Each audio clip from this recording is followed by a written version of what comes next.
Dire Wave 3. Our anthropology is not derived by human psychology or, empirical data from MIT or something like this. It's derived from the revealed aspect of what we see in Christology.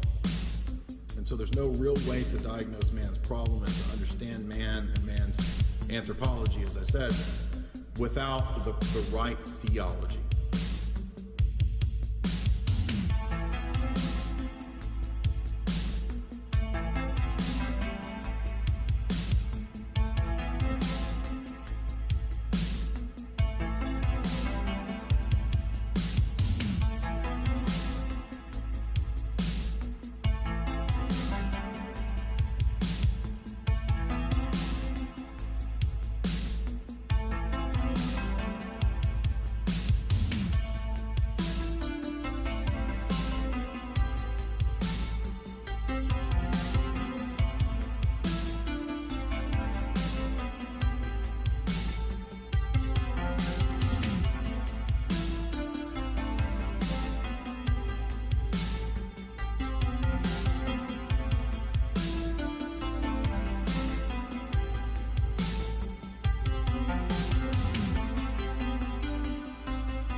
Logos is the icon of the Father, and man is the icon of God.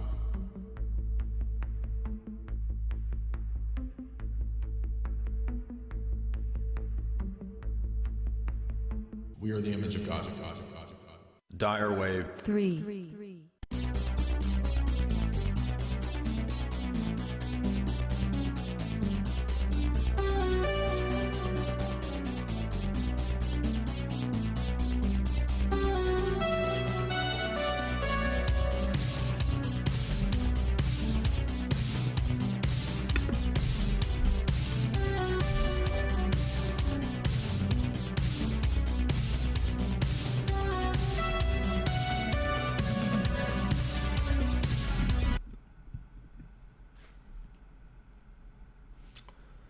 What up, what up? What it do? Aliens, Prometheus, an Alien Covenant. Now, we did cover Prometheus, more or less, Jamie and I, but we did not get deep into the mythology, really, of this whole series and the sequel, Alien Covenant. And Alien Covenant is definitely worth getting into and mentioning precisely because of all of the religious symbology that was really obvious, even more so perhaps than in Alien or Prometheus. So welcome everybody. If you would hit like and share. And we're about to kick off another one of these live streams, another one of these classics, an instant classic, with me, your host, Hootie of Hootie and the Blowfish. And I will shortly be joined by Damien Eccles, aka Tristana, aka Itty Bitty AIDS, aka Lil AIDS, aka sometimes known in the underground rap scene as Cheeto Backwash, aka also sometimes known in the underground punk scene as Filth Manure, aka also known in the death metal scene as Vanguard of Valhalla, aka Tristan. So he will be joining us soon. He was also, as well as one of the nerds in the chat, part of the. He wasn't really in the band Halloween, but he definitely followed them around and kind of had the vibe of Halloween to the degree that you could kind of say he was kind of adjacent to the band Halloween. Halloween,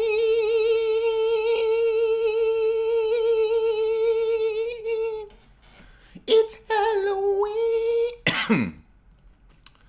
And his name, of course, also, as you know, aka Tristana. And here she is, joining us.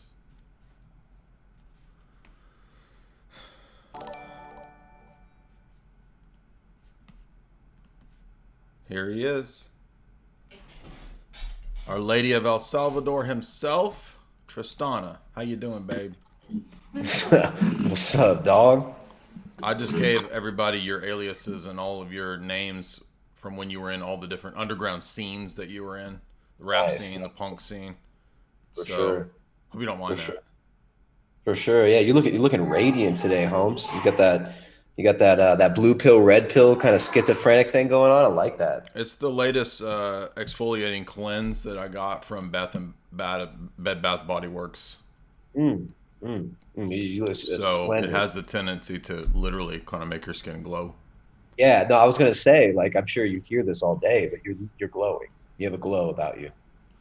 Not that you needed to know this. You already know. Yeah. Was it okay that I told everybody that your underground punk scene name was Cheeto Backwash? Is that okay? Yeah, no, It's actually Flamin' Hot Powder Nose. Flaming hot Cheeto powder nose. Flamin' Hot Powder Fingers, and then when I got into the rap game, it's Flamin' Hot Powder Nose. Okay, that makes more sense. Welcome everybody. This is me, your host, Diva of Divinity, Jay Dyer himself, and I'm joined by Tristana, aka all the other AKAs that I listed before we got here. It's time to go back into the domain of the fake and grays, of aliens, and we suggested that we do Prometheus and Alien Covenant, number one, because I haven't covered Alien Covenant. Movie. Jay thinks these are amazing movies. He keeps telling me, "You have to, dude. Have you seen Prometheus, dude? It's like the real history of the universe, man. You have to see it." He's just like spurring it out on me. I'm like, "Fine, I'll watch it." Like, yeah, exactly. That was the face he made the whole time. He's like, "Can you see Prometheus? Oh, you see Prometheus? Dude, guy, like a big god. He looked like a beluga whale, and he was jacked, and he had his strap, and he put the glue in his mouth, and he made us." I was like, "Fine, I'll watch it, dude." It's hard for me to watch these movies because my whole body quivers the entire film. Literally shaking. That's what he's like, "I'm literally shaking. I'm watching this movie. I'm literally shaking." I'm like, "Jay, calm down." Yeah. These are alien films that are extremely nihilistic and Luciferian, and that's why they're so relevant for the kind of analysis that we want to do. And I was eager to hear Tristan's take on these films. I've seen them many times. I had not seen Alien Covenant that many times, but what we're going to see is a profuse use of biblical imagery, weird alien ripoffs of Christianity, nihilism, evolutionary Darwinism, transhumanism. It's all going to be in these two bizarre, formulaic, derivative alien installments. So I'll let you start off. I guess we'll start with Prometheus since it's kind of before Alien Covenant. Where do you want to kick us off? Yeah, well, I mean, I think the obviously you got the. Let me just shout out my channel real quick though for anybody watching. If you don't, if you don't know my channel, it's Primal Edge Health on YouTube, and you can. You are in the description. I did add you. There we go. Sweet. So yeah. My YouTube channel, which is basically algorithmically blacklisted. You can find it if you have to actually type in the actual URL yourself manually. You have to type in the binary code URL to even find my channel now on YouTube. But that is it. But yeah, dude, I think I mean it starts out right with the scene, the kind of creation myth, right? This Gnostic creation myth where the gods, the Promethean gods, what are they called? The engineers, right? Which is there's like a giant human, but this more human than human. Yeah, there's form. a big dude that's like kind of jacked like me. He's like this bodybuilder, right? Kind of like me, yeah, basically. Yeah, like he's like almost as like attractive and jacked as Jay. Like it's obviously it's a type of Jay Dyer. So it starts out with this overt Jay Dyer reference. That was my great granddad. He basically created everybody. So I mean, yeah, and he's more human than human almost, right? Like he's just massive. He looks like bigger than a professional bodybuilder, and he's completely white skinned. And he's got this cup, this chalice, which obviously has certain religious connotations. There's a very ritualistic aspect to what he's doing. Is he wearing the hood, or is he not wearing a hood? He is. Yeah, when they get there, they've got the hoods, and then they kind of take them off, and yeah, he's so our they are Illuminati Anunnaki, basically. Right, so they got these kind of ritual garb, and they're kind of this barren land, and there's this giant ocean, this huge waterfall, kind of like the representing like the abyss, and the and God breathed on exactly on the spirit of God. What is the Genesis line of the spirit of God? He came upon the waters, or how is the yes. yeah, so kind of like that, except the spirit of God here is a created being. It's a huge kind of like hyper comic book, very physical, right? Like just super physical gods, kind of not like the Greys of the common alien mythos. This one is jacked and comic book. It's like an Anunnaki. Yes. They're all like what people that claim to see the Anunnaki. I saw like an 8 foot, 9 foot tall white Aryan being, dude. Yeah, exactly. He's the Aryan alien. Then he drinks from this chalice, and this black goo kind of envelops him, right. And then it dissolves him, right? At like the fundamental level dissolves him, and then the camera zooms in, and you see this kind of representation of like molecular life being birthed from the blood of the gods, yes, who sacrificed themselves at the foundation of the world.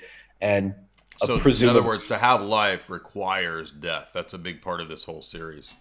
Right.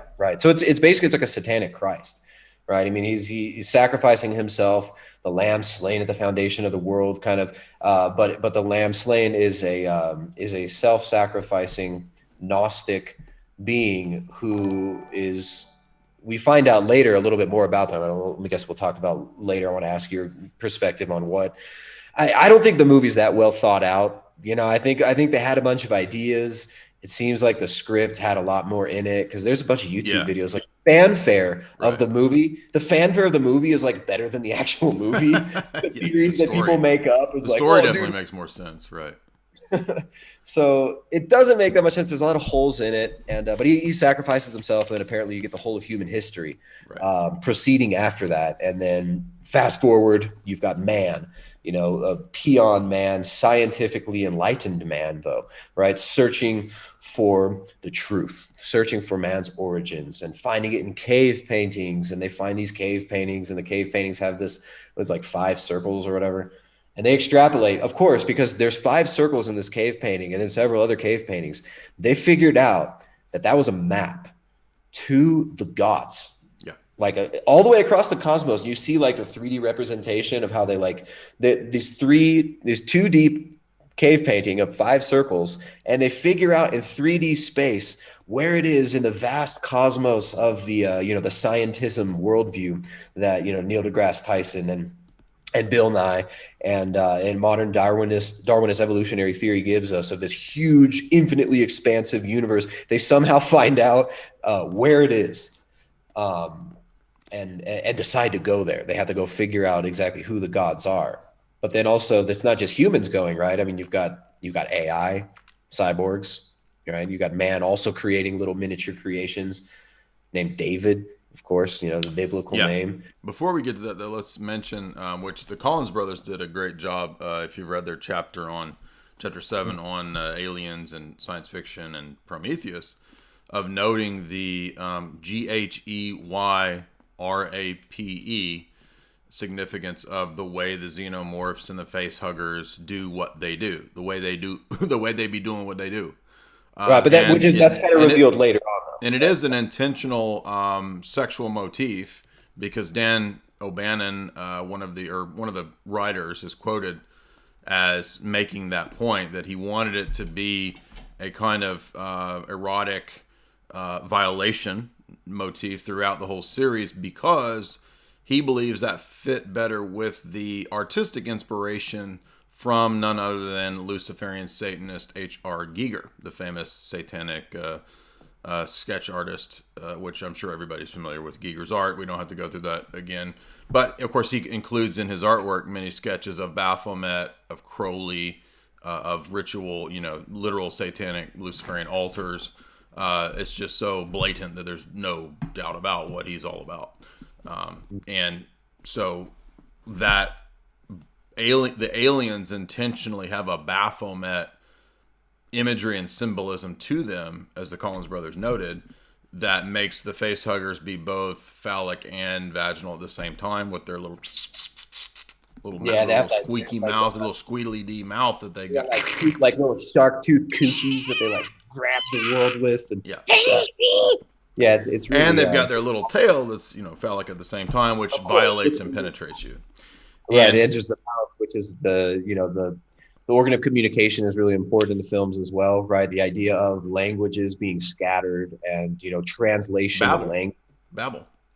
Yeah, and that, of course, man's weakness being his inability to communicate properly, his inability to communicate with the gods is kind of expounded upon, and then man's demise, and even the demise of the gods, comes through this this abomination, insane mutated species that's basically using a non-procreative sexual act in order to procreate itself in certain ways, or just swap up all of, which is like that ties into the beliefs of the early Gnostics, which Gnosticism is the underlying worldview of this film, right? Totally. The beliefs of the early Gnostics of matter being bad, right? Yeah. The universe itself in this cosmic story is itself presumably then some kind of abortion, some kind of imminent deus ex machina, where the deity emerges from within the system. And so the engineers basically just appear to be a higher evolved archon type of, they're the ones that seeded us here. It's the panspermia myth. And they, Ridley Scott says they're like gardeners of the universe. They kind of check in and weed out and see how their, experiments are going. Very similar to what we see in 2001 and 2010, where the monoliths are basically the gardeners that come in and check in on people to see how far they've evolved in their cosmic scope of evolution. And what's another interesting point too is the Prometheus element, which is that, right, everybody knows the story of Prometheus being the one who steals the fire of the gods and brings it down to mankind, or even tries to kill the gods, right, or kill the notion of the gods, or take them over. And in Prometheus, there's a couple elements of, which obviously is the name of the ship, but really I thought that Collins brothers had a good argument that Shaw is a kind of Prometheus, because she's the one, when she finds out the engineers are her creator, she kills that engineer at the end in that juggernaut. And then, of course, also you could argue that that David is a Prometheus. He's the real Prometheus because he wants to kill his creators, humans. Right, but yeah, there's a lot of that, right? And also the main character in Prometheus as well, the main protagonist, Elizabeth Shaw, her she's infertile, right? So this idea of like she's infertile, which almost gives her this like kind of pureness, I guess. It's supposedly like in the universe there, right? Because procreation is just perpetuating the cycle of, you know, demonic struggle for power. And she's infertile, but she's also really haunted by this infertility. And she supposedly she has some sort of a belief in something. She wears a cross, which is you know, a major motif in the film. And eventually David actually takes the cross off of her, and she gets a little bit upset about that. But he's very he's very interested in questioning and getting her to question her belief in God. And he's also questioning, even though he's a robot, he somehow kind of shows human emotions and human drive for power. He ends up, you know, expressing even jealousy and like rage, and says he wanted to kill his own father. And you know, which this Ridley Scott in also Blade Runner, if you recall, we exactly done Blade Runner, and, you know, another one of these kind of Gnostic deicide, Nietzschean deicide type motifs that are throughout these films. But anyways, no, she's infertile, and then she gets impregnated, right? She ends up near the end of the film, her boyfriend, who you know, her boyfriend, I forget his name, useless character, has like 5 lines in the whole film. They end up science dude. Yeah, science dude. They end up you know, bumping guts before the whole like climax happens. And he had already been infected. Let me face hug you, baby. Let me show you my xenomorph. Yeah, he showed her his xenomorph, and David had infected him with this black goo substance, which isn't it funny that the bioweapon, right? This bioweapon that the gods, the Promethean gods, the what are they called? The engineers. The engineers had made this bioweapon, presumably to kill the humans, right, that they had created. Now it's not really known why they want to kill the humans. We're just supposed to assume, oh, well, mankind went on this wrong path. And I guess they do say it was 2,000 years ago that they created this black goo and this ship was crashed. So, you know, what else happened 2,000 years ago? Kind of interesting that they line it up with that, right? With the Christ. Well, my thought was, isn't the black goo is supposedly what came from some xenomorph that they have preserved the blood of, which is somehow it kept the engineers alive. And so then they were trying to recreate this, trying to get more black goo, and then ended up creating this bio sludge, which is basically the primal goo, right? The primordial soup.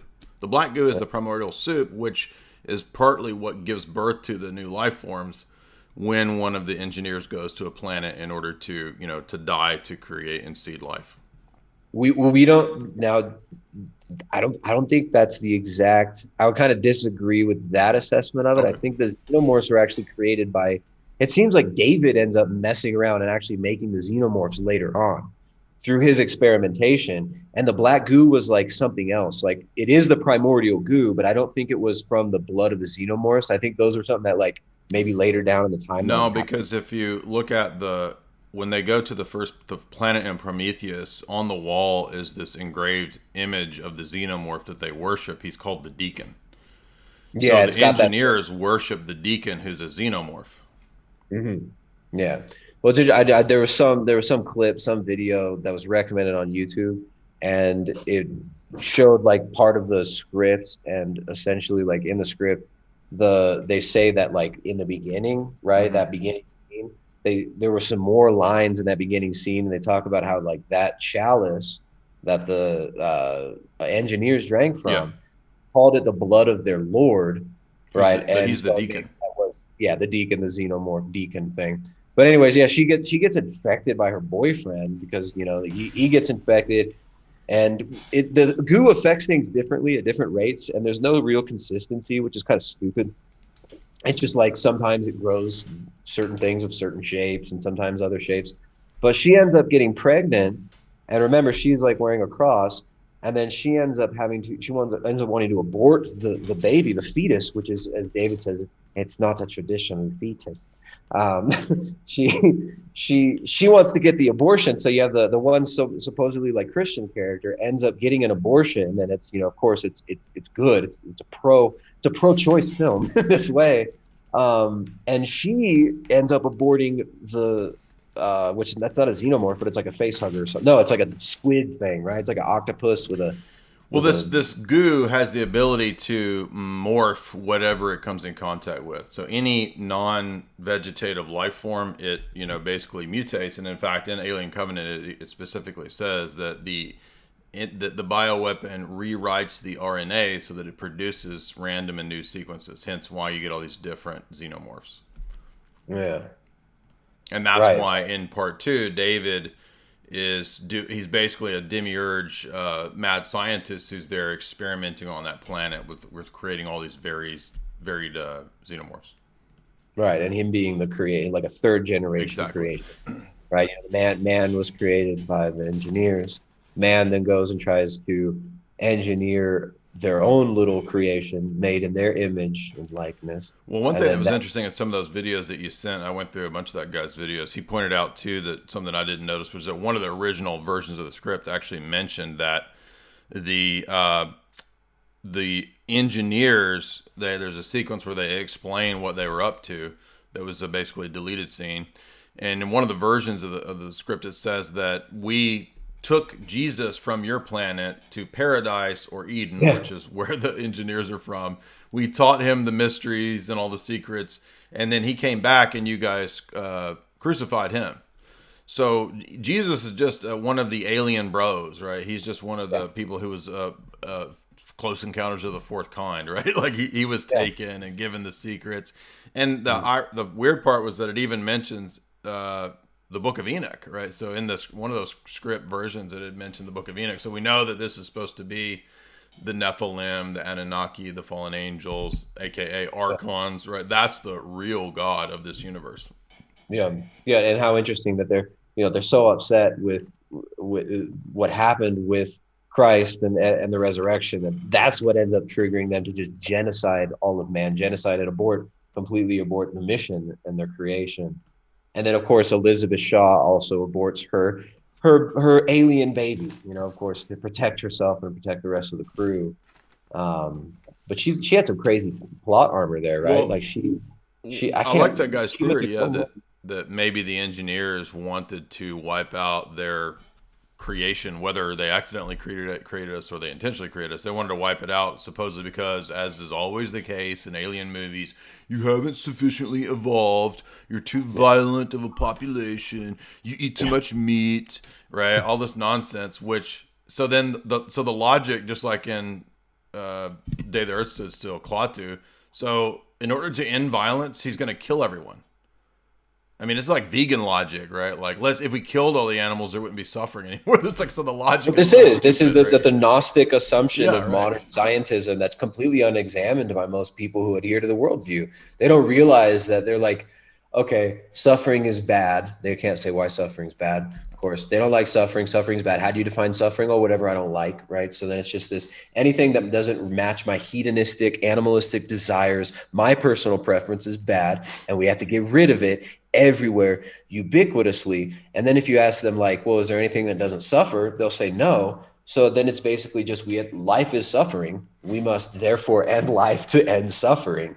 And you're too violent, so I'm going to commit violence and kill you all. That's the plan of the engineers or some nonsense, right? And then David, because David actually ends up becoming, much like the engineers, right? I guess, much like man, David kind of drives himself insane. He goes into isolation in Alien Covenant, the second film, which it's like Alien Covenant gets a lot. I guess people say it's terrible. They're both bad movies, but I don't think Alien Covenant was that much worse than Prometheus. It was kind of like, to me, it seems. Well, one thing I was annoyed with was, like, how many times do we have to be represented with these science fiction and alien franchise tropes. Like, how many times do we have to see an alien sneaking onto a ship and getting jettisoned out the side of the ship into space? I mean, this literally happened like 5 times. I mean, wouldn't people in this universe know after like the 3rd time that probably one of these things is going to sneak on the ship? They just keep doing it, right? I mean,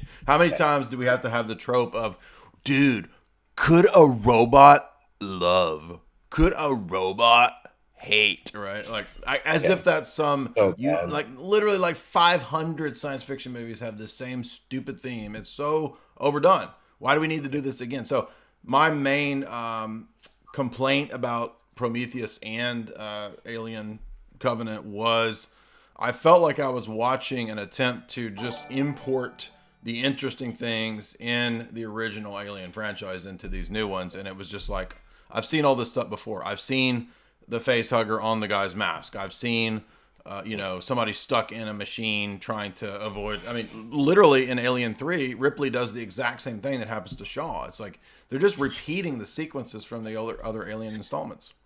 Yeah, exactly.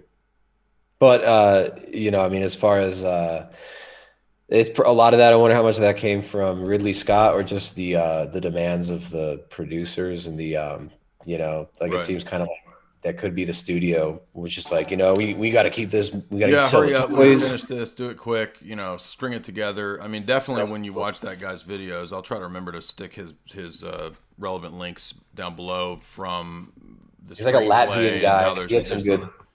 Yeah. I'll stick that in. But if you want to, you can, of course, follow us over on The Rock. There's that link. Go over there and sign up. You got your boy Jay over there. You got little AIDS. Tristan is over there. And by the way, when you sign up on The Rock, you get everybody. That's the great thing about ROKFIN is that you get access to everybody over there. So shout out to our good bros. They don't. They let us say what we want. We can be free over there, and so be sure and sign up over on there because Tristan and I both have a lot of exclusive content. You also get our good friend Isaac Weishaupt. You get Sam Tripoli. You get Whitney Webb. You get Richard Grove. You get I'm not trying to leave anybody out, but you get all of our bros over there. Most importantly, you get me. Are you not allowed to say that word on YouTube? What? The one you spelled. Well, the reason I do that is because if in the future the algorithm wants to pick that way, it doesn't work. Does that make sense? And another thing too is I notice a lot of the tech companies, the social media platforms, they will not, and it will flag, and they do not want anything that directs you to another platform. So they want to make sure your time and attention is on that platform. That's why, for example, on Facebook, when you link to something else, they shadow ban it. But if you put up a meme, you can get 1,000 views because they just don't want you leaving the platform. So that's the reasons why I do that. Yeah. See, I don't do any of that stuff, which is my channel is completely destroyed by YouTube's the demiurge of YouTube. The demiurge of YouTube, exactly. Well, I had a good chat with John Venus, and he was saying today that he has the same problem, that his YouTube is kind of, I guess, anything in that domain of, what you guys cover because of the coof. By the way, speaking of, it changes back to the movie. Did you notice that they were talking about how the black goo rewrites the RNA? I was like, where have I heard this? Oh, with what the stabbies, right? I mean, that was odd to see that. That's what the black goo does. Did you notice that? Yeah, absolutely. Well, it's funny also how you have that, and then you also have all of these alien movies have the infection, infectious agents from space. The aliens carry microbes. The aliens carry invisible nasties. They're going to infect you, whether it be, alien viral things or alien DNA that's just going to grab on you. Or the black goo, that's also in there's reminders of that in third Close Encounters of the Third Kind, which we did recently as well. And the masks and everything like that, right? You got to be in the cryogenically sealed space suit, or you're going to get the space particles and yeah. But another stupid thing about Prometheus is everyone just takes off their helmets. They're just like, oh, it smells all right. Let's take off the helmet. Yeah, right.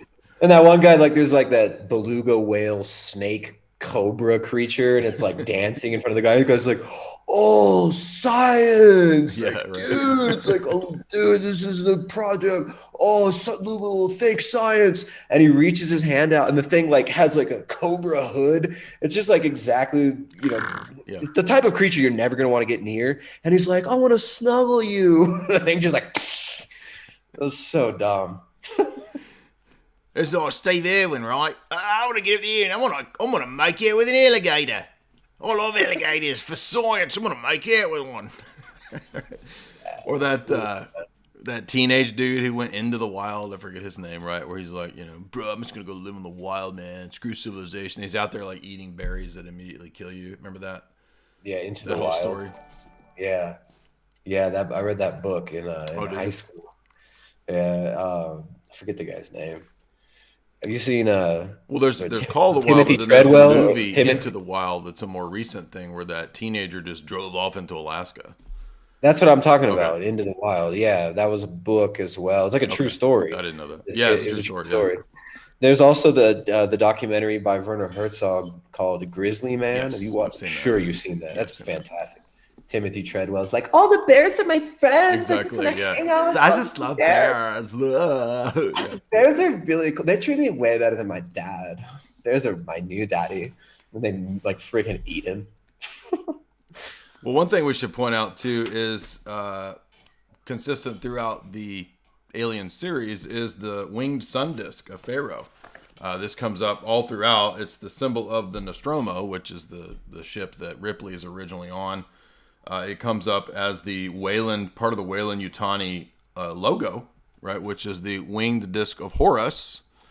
And that has reference to, of course, the mysteries of Egypt, the ancient mysteries. And I think what we're supposed to think is that the mysteries of ancient Egypt, just like all the other mysteries in an Eric von Daniken style, thing that you were mentioning, right, with the stele, and they actually have a stele, and that, if you don't know what a stele is, right, so Crowley, right, he talks about, there's a stele of revealing where the entity of Iowa spoke to him. It's basically an Egyptian version of an icon, right? So that's the stele of revealing that spoke to Crowley, supposedly, that told him the book of the law and all this stuff, right? And so the point is that the mysteries of this universe just happen to be the same as the mysteries of Egypt, the mysteries of Crowley, and the mysteries of Eric von Daniken's Chariots of the Gods baloney, right? And the idea is that our creators, all the ancient religions, are pointing to the fact that we were seeded by these aliens, and man's quest to achieve scientific knowledge and knowledge of the universe is his Promethean drive to find his creator. And then when he finds his creator, he's not happy. And then he must commit the, as you said, Nietzschean idea of deicide. He must then try to kill his creator. Yeah. Extremely Luciferian. Right. Well, and then and then David, right? Like his name kind of being, David's almost, his character is actually referencing Christ in certain ways, right? Being, well, there's that, being there's created. The Wayland guy at the beginning, he actually appears to own the David, the sculpture. Yes. And then, but then isn't there a line about like David being perfect?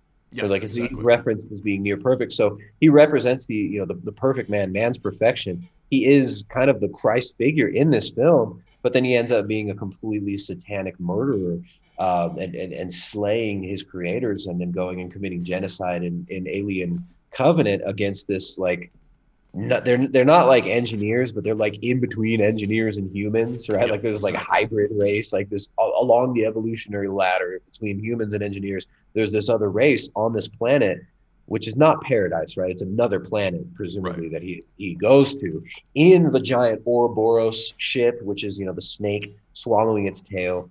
The ship's shaped like an Ouroboros, and then that kind of idea of creation eating itself, death coming from life, and creators making a creation that then kills and usurps the throne, which is a pagan concept, and all the pagan perpetual revolution based on perpetual cycles of nature. Right, which when you look at the pagan pantheons, and they all have this idea of the son usurping the throne of the father, right? Which is the whole theology of Crowley is storm the gates of heaven and overthrow God and enthrone man. Yes, yeah. So it's storming heaven, which is a line from the second Blade Runner that Ridley Scott Also did from right. Cromer, yeah. Yeah, exactly. We'll storm heaven, we'll create a new nine. And the universes do kind of connect. Like there are some Easter eggs in Blade Runner 2049. Yes, good point. You see like, Right. yeah, you do see an engineer in the like, it looks like they have some engineers style body that they're trying to do something with in Well, that film. one neat point that I just noticed this time around, and I might have mentioned it back when we covered Alien 3 and Alien Resurrection, was did you notice that the companies that go into the future and supposedly take us into space are private corporations? So there's no more NASA, right? There's just the corporations. Weyland Yutani, the right. That's who takes us into Tyrell Corporation is in Blade Runner. Tyrell, exactly. So what runs the future? What brings this? The space flights. Which again, here we are nowadays. No more NASA, really. Everybody thinks, oh, it's Elon, dude. It's Virgin Atlantic, man. Richard Branson, Elon. They're gonna take us to Mars, dude. Yeah. Well, yeah, it's funny, and just the way that the Blade Runner universe kind of connects with the Alien universe in certain ways is interesting. They kind of both came from the same Gnostic perspective, and there are little references there. Like in Blade Runner, they do talk about using the androids for interstellar travel and for work, interplanetary travel and colonization. They talk about the colonies, and what we're looking at with the Alien franchise are the colonizers, the colonists. And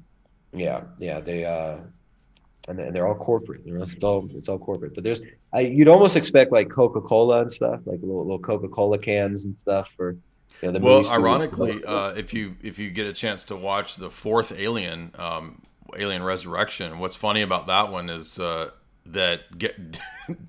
guess who runs and owns the space company in the year 2500 that's taking everybody to the other planets. So the Weyland Corporation is long gone, and they've been bought out. Guess who they're bought out by?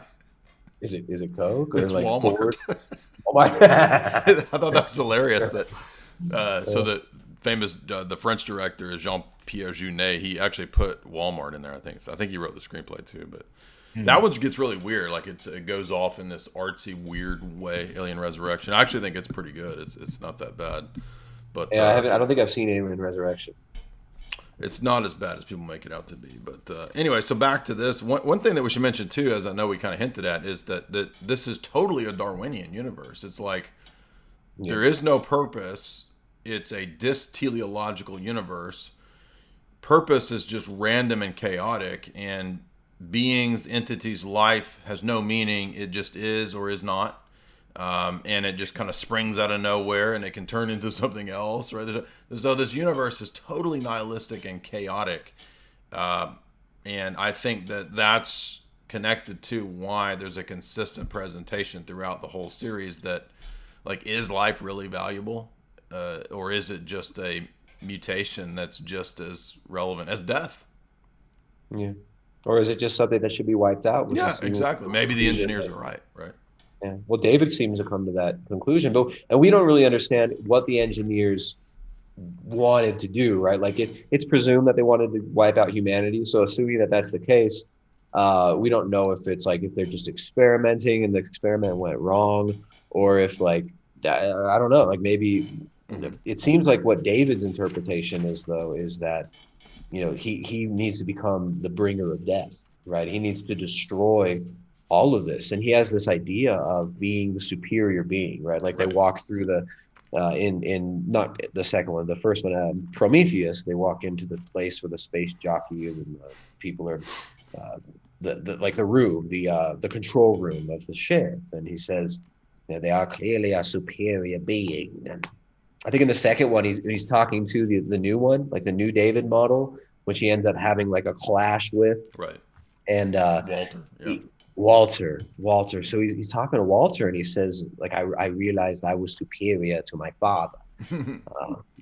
Well, this is another consistent theme of the father or creator God being the one that you need to overthrow. So if you remember, that was the meaning of the sequence when Charlize Theron in Prometheus is like bowing before her father Weyland in that weird, erotic, incestuous hinted scene. Do you remember that in Prometheus? Yeah, So yeah. she's like, Well, "Well, I only learned it from you, father." Right, and so we get the idea that he has violated and messed with her, and she hates him, and so she even says, "Doesn't everybody want to kill their father?" Charlize Theron says that, right, and then that's now is she a robot? Is the question? Is she a cyborg? well. Because Either there is way, the kind of point hint. is right. Either Yeah. way, it's just I think highlighting that throughout the whole Alien story narrative. Yeah, but if your dad had that bad of a makeup job to make him look old, like you could totally tell that dude, that's like a 40-year-old This man Guy behind all Pearce that like makeup. wearing an old mask. It's like he doesn't It's like, why even. don't you just get a real old person? There's no reason to have this guy with an old mask. I would also want to take him out if I was. To be fair, he's ugly. You see his feet? Why they have to show his feet? Gross ass old feet. Quentin Tarantino clip of them feet from Are you Prometheus. fetus? Don't be I'm not a fetus, dude. fetus. There's nothing I'm not a- wrong. All feet are equal. Okay, all right. Those were some gross feet. Oh man, ain't equal to my feet. But yeah, no, you're right. You're right. The killing the father motif is same with Blade Runner, right? You know, I want Exactly. more life. I want more Roy life. Batty wants to kill. I always go blank on his name. His name Tyrell. Tyrell, his creator, exactly. Well, and then it's also that kind of shows just how actually shitty and lazy these movies are because you're just rehashing the same things you did. Well, isn't Like, it even interesting? Yeah, like why ripping can the head off. Hollywood only present the Gnostic cosmology, literally all over and over? In fact, in Blade Runner, there's that important quote. Roy Batty quotes William Blake, and William Blake was the famous Hermeticist Gnostic, right? Who did all those weird paintings, and he wrote that poem about the orc and the rebel angels and all this stuff, and that's what fiery the flame of a orc or whatever it is. Roy Batty says he's quoting William Blake.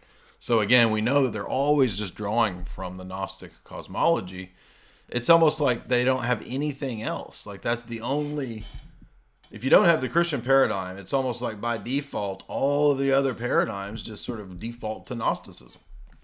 Isn't that weird? Even Protestantism to a certain extent ends up almost in similar grounds and resulting in this, the knowledge. If we just figure out how to interpret the phenomenon or interpret scriptures on our own through our own intellect, we can have salvation. Yeah, salvation through gnosis, and that's in fact why the ideal here is the Prometheus is the ship of scientists, right? That's our new saviors, is the people we're gonna have a floating ship of science gods, and then they'll evolve to the next level. And the only reason that the engineers, right, evolve to whatever level they're at is through their use of science, and that actually came up in one of the versions of the screenplay, is that the humans have not evolved to be engineers, and even that is a Masonic concept, right? God as an engineer, not as a creator. Exactly.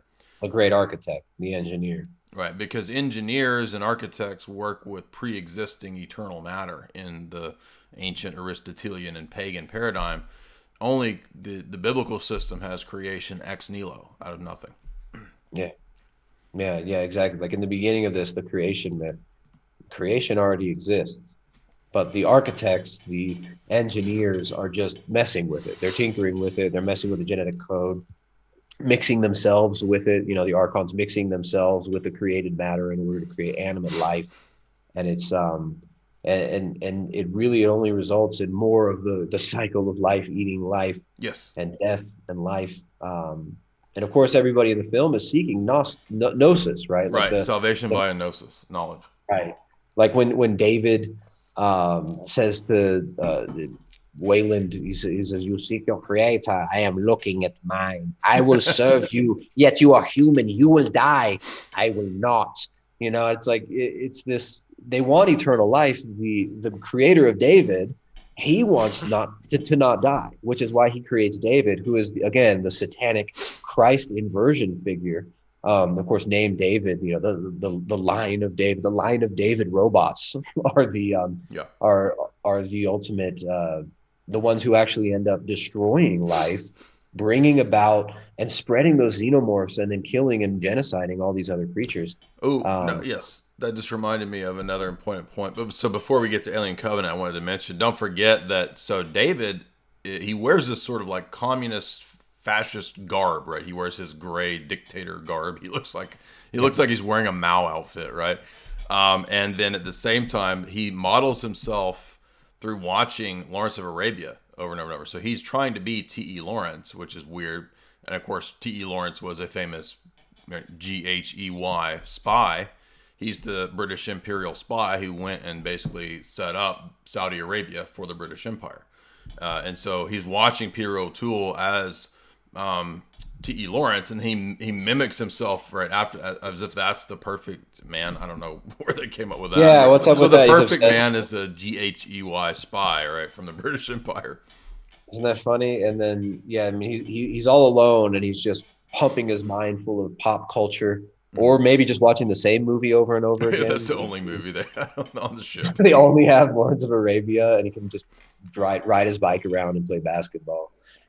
Sorry, I was a lot of the things I've been talking about. I'm mixing both the films up because I watched them like last week, so I'm kind of, they all meld into one to me to a certain extent. So yeah, I have jumped ahead, I'm sure, because the line I just talked about, I'm pretty sure that's the beginning of Covenant, of Alien Covenant.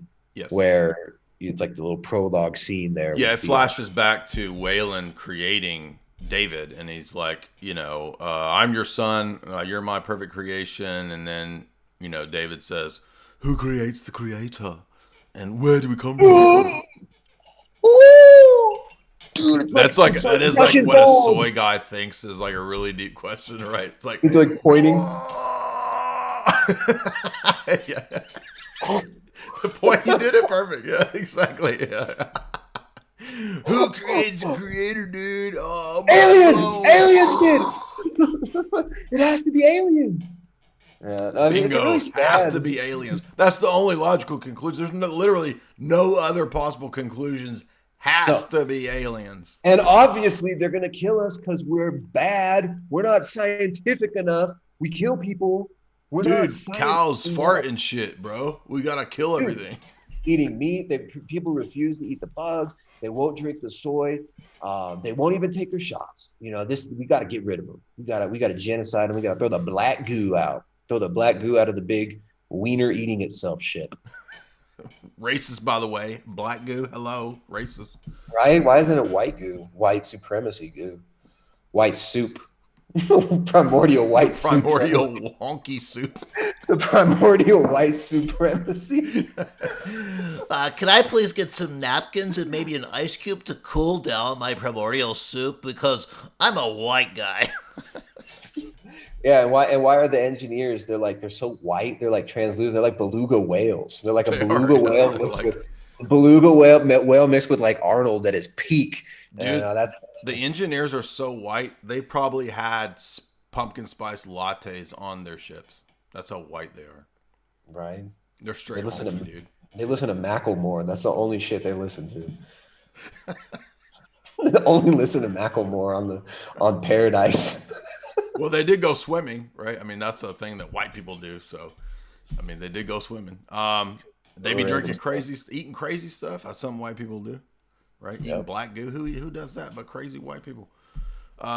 So where were we at? AI. So now we come to Alien Covenant, and I'm glad you mentioned Genesis, because now we're getting to more overtly biblical themes, right? So this is the covenant of Adam and Eve in Genesis, God's covenant with Adam, the Genesis covenant, but now it's retold as another cycle in the Luciferian revolutionary ethos of this narrative, this universe, which is that a breakaway civilization is now going to have to set up a new Earth colony. It's almost like the ship is Noah's Ark in space, and they've got all the little eggs. They're growing humans in test tubes, and they're going to set up a new experimental human colony on some random place they found. But it turns out they're being directed there by the original Psycho David from Prometheus, who's leading them there, right? And did it explicitly say that, or was it like kind of like maybe? No, he's allowed Elizabeth Shaw, or what they think is Elizabeth Shaw's character, to send the song as a signal. It's that stupid John Denver song. Yeah, what the heck? Like, dude, John Denver in space beckons the ship, which is driven by it being driven by Kenny Powers. Kenny So Powers Kenny versus Kenny Powers in space, right? Kenny Powers drives the ship, listening to John Denver to go find paradise. I mean, come on, it's genius. It's genius. Right. So, but it was the David character who was letting the signal go to bring them to the planet because he needs more humans and human eggs to experiment on. Yeah, more human test subjects to do his experiments because, of course, he's gotten the black goo. Right. I mean, he's taken the reins of evolution, the evolutionary mutation force of random mutation, kind of driven by some sort of process that was maybe engineered by the Gnostic architects, the archons. And he's figured that out, killed his creators with it, and now is presumably wanting to enact more genocides. Right. Like he's a genocidal maniac now. Basically. Yeah, he wants to create and perfect, and he wants to be God, basically, and he wants to decide who lives and who dies. He likes to experiment to try to mutate these creatures that he's creating on this planet to try to get them into, like, you know, higher phases of evolution or whatever.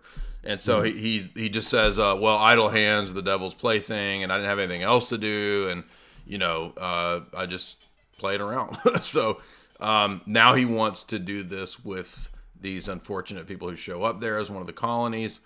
And basically the whole story is just that it's another instantiation of, but now it's AI versus xenomorph versus human, right? Kind of like, you know, in 2001, it's man versus computer, and then they have to meld together, you know, as a new entity. And so now it's a universe where there's no purpose, and literally things just mutate into anything. Right. I mean, that's the nonsense of the Darwinian atheist worldview, is that you never know. You might get a face tomorrow, bro. We could devolve back into apes tomorrow, dude.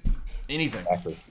Exactly. You might get a 10 donged octopus. Dude, I just grew a wing, bro. I grew one wing overnight.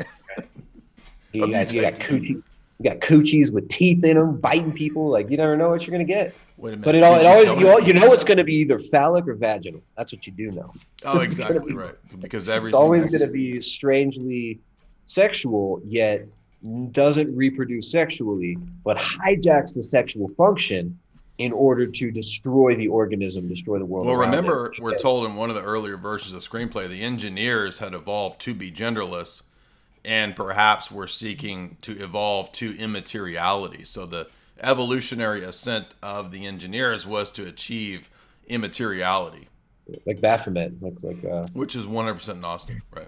Yeah, like the Baphomet. So they worship Baphomet. They got that Baphomet creature, which is, of course, when you look at like Giger's work, it's all alien Baphomets with, you know, weird phallic, like violent looking phalluses. I mean, it's disgusting, completely satanic imagery, like, you know, violence and sex melded together, which, of course, I guess that's Hollywood in a nutshell. Sex is violent and violence is sexy. So people actually believe that these are beautiful. Like, they say that, like, Geiger's work is just so beautiful, such a beautiful aesthetic. It's completely yeah, if you like Hellworld, right? Like, what kind of a beautiful aesthetic is that, right? It's like, oh, I like how the gun goes in the mouth and then out the butt of the woman, and she's like, you know, it's just crazy. Yeah. Oh, I love all the dead babies in his art, dude. It's beautiful. How about the ship? The ship's name is Mother. They talk to it, Mother. The mother. Well, AI is usually presented as a feminine goddess, Pistis Sophia Mother character. It's always presented that way. Right. In Resident Evil, right? It's Mother, the Red Queen. Yeah. Yeah. It's like the peak of algorithmic wisdom, right? Wisdom just being is a woman, dude, not a man. Bigot. But it's also an algorithm. It's also a robotic algorithm, but it's feminine. Okay, it's the feminine, the divine feminine, the feminine. Well, actually, that feminine as superior theme was all throughout the series of Alien. In fact, the Ripley character, right? I've noted in my analyses and essays, like every installment, Ripley's hair gets shorter and shorter to where it's just bald, and she's basically on a prison planet with a bunch of dudes, and she's superior, right? And she's reached that androgynous state. She becomes the next phase of evolution because she gives birth to she basically becomes a kind of inversion of the Theotokos. She gives birth to the new stage in evolution, which is a xenomorph that pops out of her. So demonic. Well, it's funny because they actually conflict.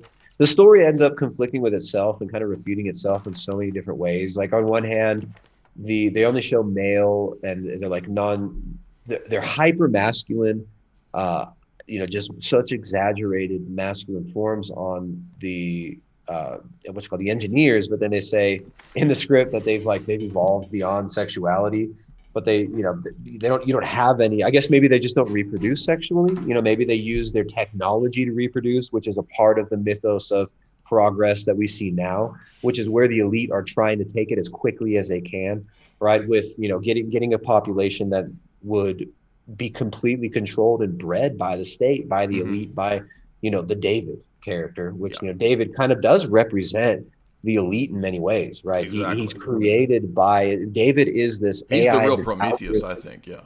Yes, exactly. He is the Christ figure, the inverted Christ figure in this, who is actually satanic. It's Promethean and deicidal.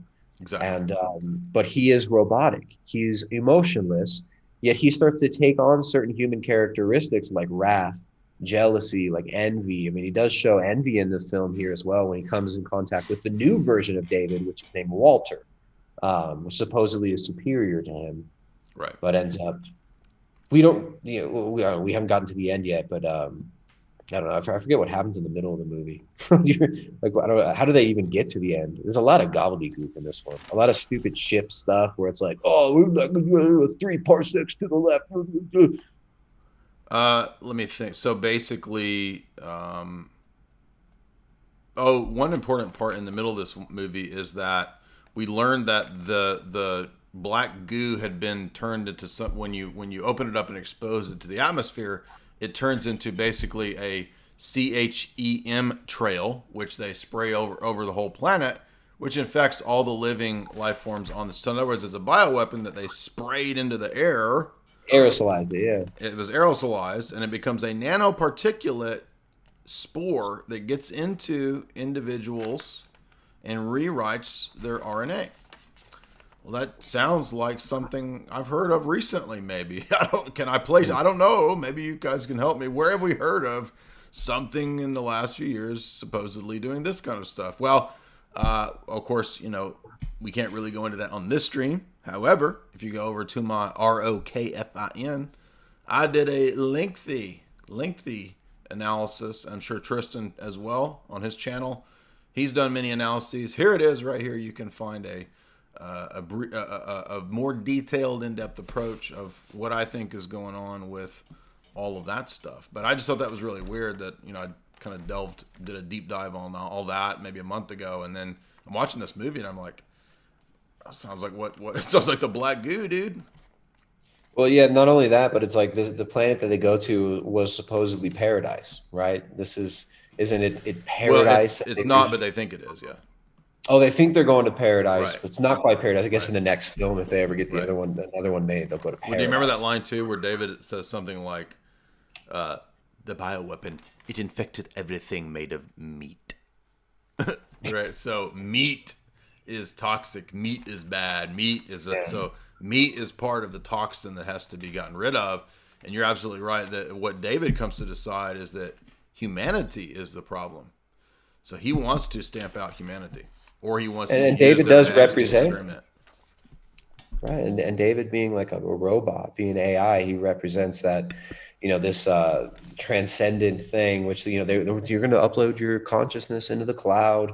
If you just follow the science, eventually we're going to let you live forever. He does represent that promise, that kind of Luciferian promise of if you're going to live forever, you're going to be as gods, that transhumanism is constantly giving us. He is the ascended man who is unaffected by the virus of the black goo. He's unaffected by the spread of death. Well, the irony, is that they specify that somehow the black goo was the attempt of the engineers to locate the gene responsible for violence, to isolate it, and then for some reason they created a bunch of black goo out of that. Right. But then that becomes the bioweapon, and so David has the opposite view. He's like, he's always saying, "Aren't they beautiful? Aren't they marvelous?" Right? About the xenomorphs, how awesome they are as killers. And so he represents not the engineer mindset, but the AI mindset that there's nothing wrong with violence. In fact, violence is a beautiful thing. It's what he again represents, that dark instantiation of the dark side.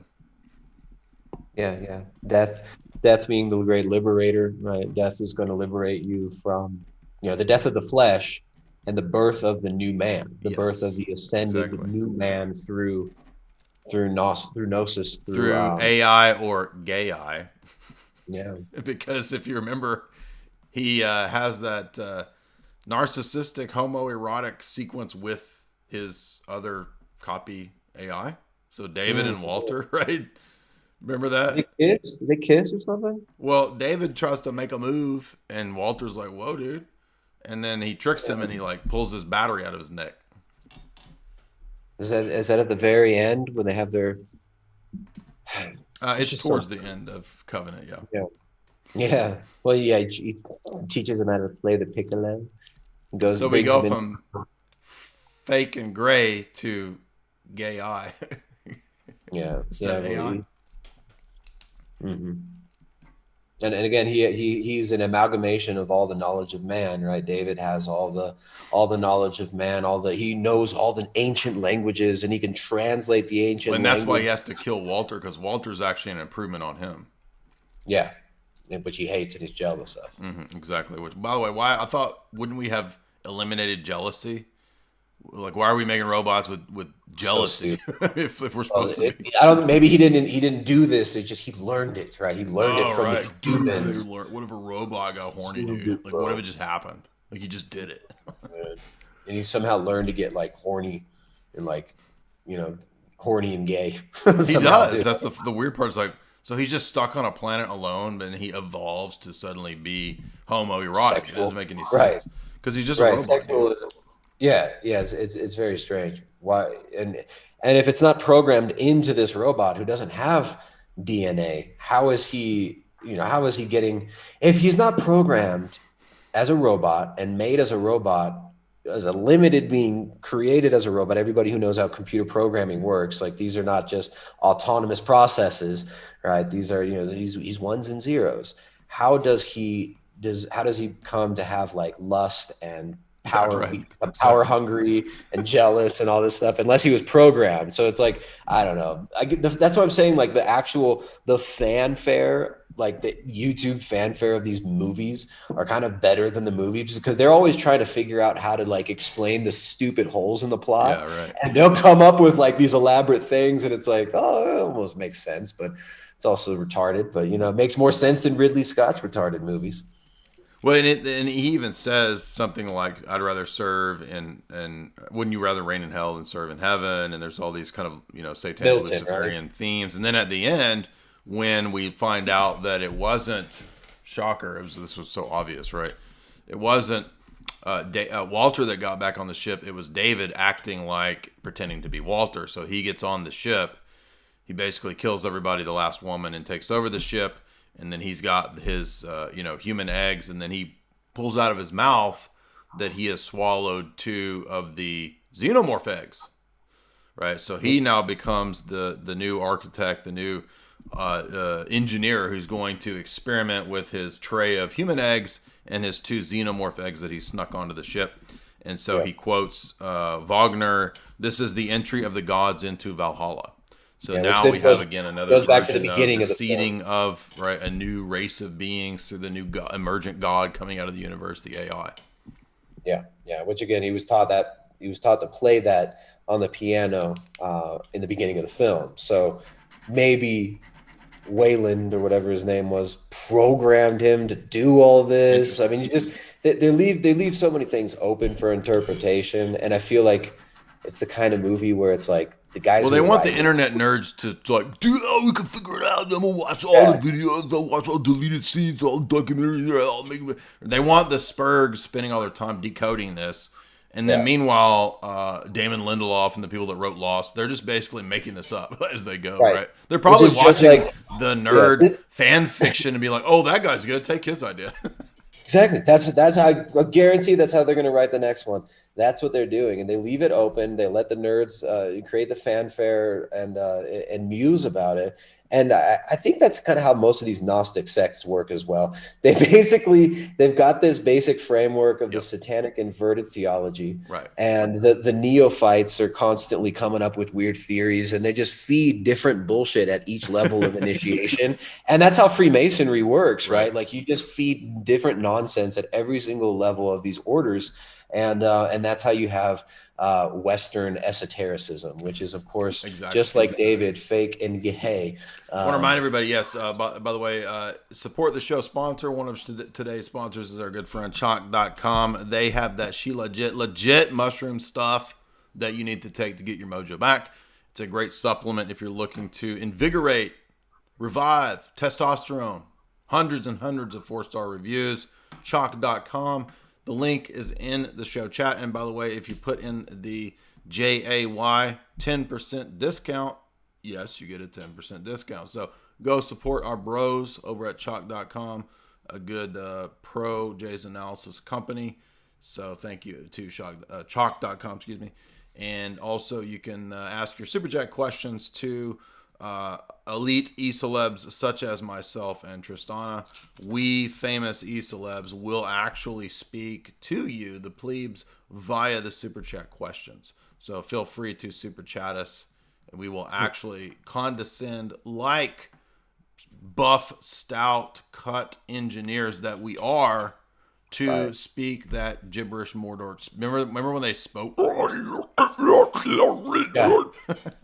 It's like it takes so much energy for them to speak because they're so beyond, right? They've evolved beyond that. It takes 100 years off their life every time they have to talk. For me to come down into language, it takes 100 years off of my life. That's how hard it is for me to condescend to speak to you because you're so unevolved, dude. Exactly. That's why you guys got to send those big super chats, and we're gonna lose minutes off of our life to condescend to the lower level. It reminds me of that Jordan Peterson quote. Did you ever hear him say, "I have thoughts so deep that they don't make words for them"? It's like he's one of the engineers, dude. Mind blown, dude. My thoughts are so deep. Blevy, $5. He says, my local Orthodox church insists on distancing masks. I would say find another church, bro, if that's a problem, or stick it out until that goes away. There's not much we can do beyond that. Moral Monkey, $10. If you could give me a little insight on how you notate when you're reading, I would appreciate. I struggle with being organized. A lot of people ask me this question as if they think that I have an organized style of doing this. I don't. There's no organization to it. I underline just to help me remember, and then I just write notes about what is important on that page on the sticky notes. That's it. There's no color codes. There's none of that. There's no ciphers. It's just that. Well, Jay, if you were a superior being, you would have your own AI robot that you would train to do this. You must train Jamie in order to. I'm a superior being, and it hurts my mind. It's like I'm losing 100 years every time I speak to you, bro. Oh, I'm sorry. Rolf Steaks, $10. Thank you, Jay and Tristan, for all of the content. How do you respond to vegans? Here we go. This one's for Tristana, who say that veganism is the natural state of man since meat eating didn't really exist in the ancient world until after the fall, and that our monks in the church eat a vegan diet. First point is they do not eat a vegan diet, and a vegan diet is not a health-based diet. Veganism is a parallel, separate ethical system that includes all animal products. It's not just what you eat. It's you don't have flip-flops with leather on it like I do. Tristan, why are we not going to listen to the vegans about a natural primal state of Eden or something? Yeah, just the best way to handle that is just call them a name and then end the conversation. Just make a fart noise in their face. and then leave.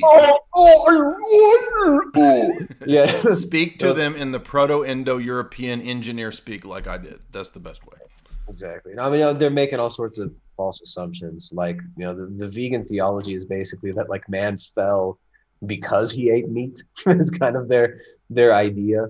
Again, like even like in Athos, they eat tons of seafood. They wouldn't be able to do the intense 40-day fast with no meat, no animal foods. It's not no animal foods. It's they're having shrimp. They eat a lot of shrimp and a lot of I mean, you could eat lobster every day and still be within the fasting rules, right? So it's not about specifically the foods. You can even read like St. John of Damascus against heresies. Is it against heresies or against heretics? I think it's against heresies. It's on heresies, where he lists all the different heretical sects, and 3 or 4 of which actually have vegan principles, which are condemned as heresy. Exactly. The condemning of eating meat is condemned as heretical, right? Exactly.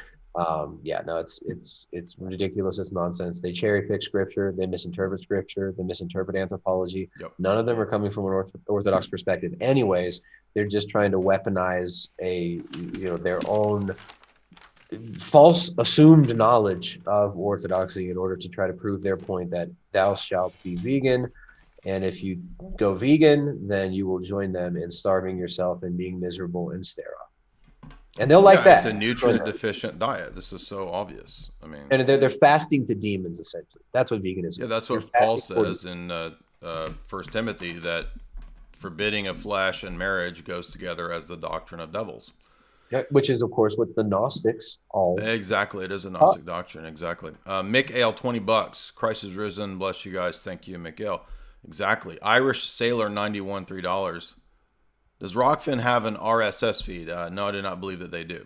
It does not have the ability to download. However, they do have apps, and hence the purpose of the apps is that you can listen to them while you're doing what you're doing. I have my material, yes, in audio format, where you can, of course, listen to them while audio video. You can download it if you subscribe to my website, but it's not a feature that Rockfin at this point offers. So sorry about that. Thank you guys. 3 years ago, it was the debates that pulled me out of paganism, as well as my wife and daughter and I. We were baptized in an Antiochian parish on Palm Sunday. Well, awesome. Many years to you guys. Much appreciated. Glad to hear that. Rolf Stakes, $5. What are the problems with Carl Jung's worldview? Well, very easily and very simply, it's Gnostic. And so Carl Jung has an essay where he literally lays out Charles Manson level theology. It's called Aeon, A-I-O-N, and it's about the Gnostic aeons. And he literally comes to the conclusion that Jesus is Satan, Satan is Jesus. It's literally, people think that's an exaggeration. No, it's literally Charles Manson theology. You've got done the devil, I'm Jesus all at once in your mind. Literally. So that's the problem with Carl Jung's stupid worldview. Well, Emmanuel, $10. I realize that my lack of patience when a friend says aliens make more sense than Adam and Eve being created. Or my friend says, it's more likely we're not alone in the universe, bro. Thank you for these videos. Yeah, what a lot of people don't realize is that the only reason that it seems to them that aliens is more likely than a creator, or that it's so weird that we would be alone in the universe, bro. Well, first of all, why are aliens somehow more rational than a creator? In fact, aliens are dumb.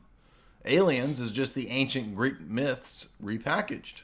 Literally, we're seeing it today in these movies. And secondly, we're not alone in the universe. The universe is full of angelic beings and demonic beings. Yeah.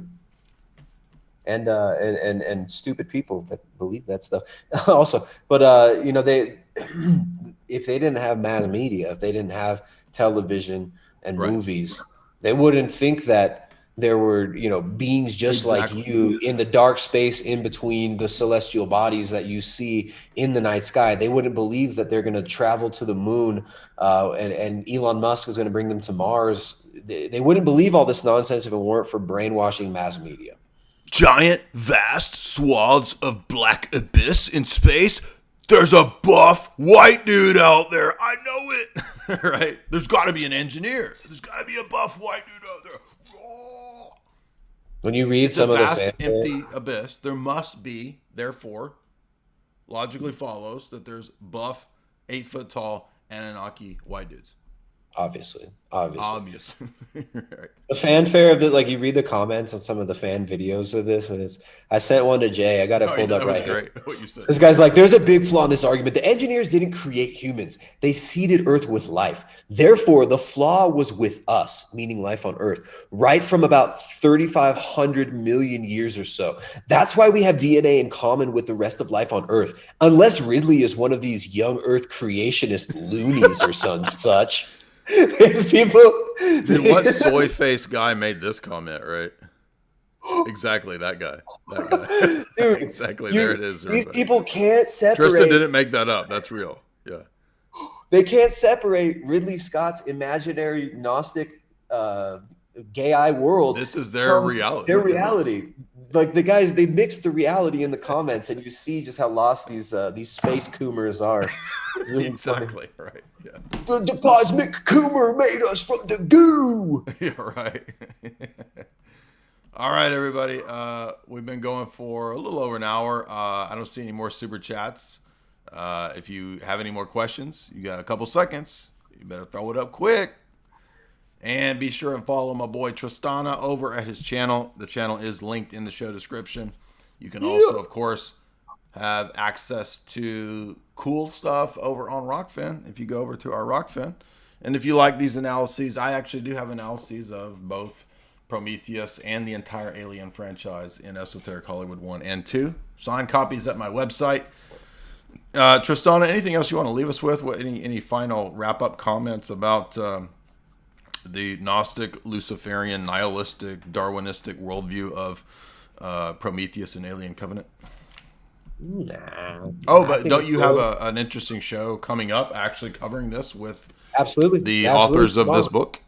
Yeah. Tomorrow I'm talking to the Collins brothers. Tomorrow evening over there on ROKFIN. You go over to my YouTube channel. I'm not going to do it on my YouTube channel. I'm just going to do it over there on that channel because you don't have to worry about what you say over there, which is really nice. So I'm going to put the link up.